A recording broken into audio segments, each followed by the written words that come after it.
Welcome to Jake on Film, as always exploring the outer edges of the film universe. This is a collaboration video with the Asian Cinema Circle. There's too many of them to name here, but we'll leave their links in the description. The key date for me is Christmas 1991.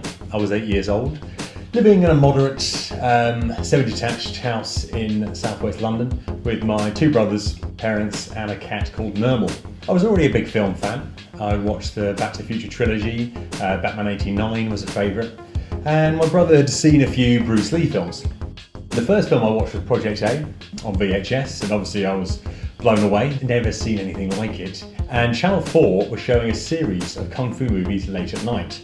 They'd done this previously with Godzilla movies, and now they were doing Kung Fu films, specifically sort of Jackie Chan, Sammo and Yen. Now this was a series of films such as Police Story, Project A, Wheels on Meals, and then they even did some supernatural ones like a Chinese ghost story and Mr. Vampire. Naturally, myself and brothers were very excited, so got out the VHS, put on Video Plus, for those that remember that, and recorded all the films. Now amazingly, these were the original versions in Cantonese with subtitles, with all scenes intact, which was very unusual for the time, because you could only really rent them or buy them on VHS edited down. So we recorded all of these and then watched them for the first time.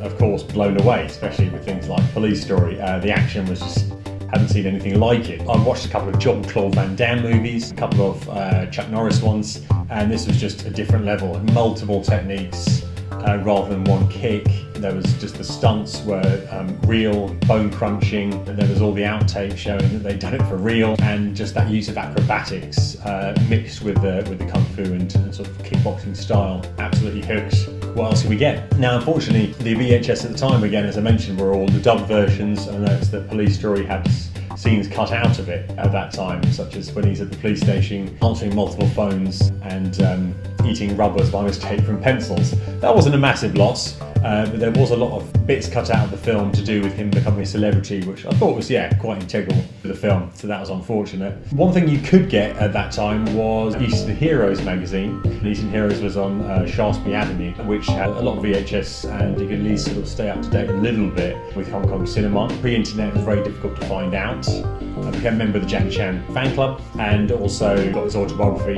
in '98, and got his autograph in Planet Hollywood. Got a black and white picture of Battle Creek Brawl signed. It's a poor movie, but it'll always hold a special place because I've got that. You could get movies sent to you from magazines such as Black Belt and Martial Arts. So I did that. Things like Police Story 3 and City Hunter were not available yet on VHS, so you could order them through that. Thinking, oh, okay, this is a bit strange, but it's brilliant. Of course, they were pirate copies, really poor quality, sort of white, gloomy subtitles that would appear at the bottom, especially if the character was wearing white, as Jackie Chan does at the end of Drunken Master 2. You can't see any of the subtitles, but you gotta make do with what you can. Now, the other key turning point was the Hong Kong Legends Cinema label, which was produced by Bay Logan under the Medusa production company, and this came out in the early 2000s. This was a game changer, because now, again, you could get the original Cantonese versions with subtitles and special features and films that hadn't come out previously. So discovering new movies from the 90s, Jet Li, Donnie Yen, and the three brothers, Chan Hewitt and Hung. So that was a brilliant turning point, and you could sort of get a little bit more context around the movies. The third turning point, and the current golden age, has been with the current releases of Blu-rays from 88 Films and Eureka. Not only is there films that have never been released in the UK before, but there's films that I'd never even heard of, and I consider myself a bit of an expert. So that's why you've got myself and you've got all these people from the Asian Cinema Circle guiding you through this new golden age of all the releases that have come out, and we're discovering Hong Kong cinema again for the first time. An example of this is Eureka with Drunken Master. So the original version was either dubbed or there was a Mandarin one, and now there's the original Cantonese, and it just gives a little bit more weight and context.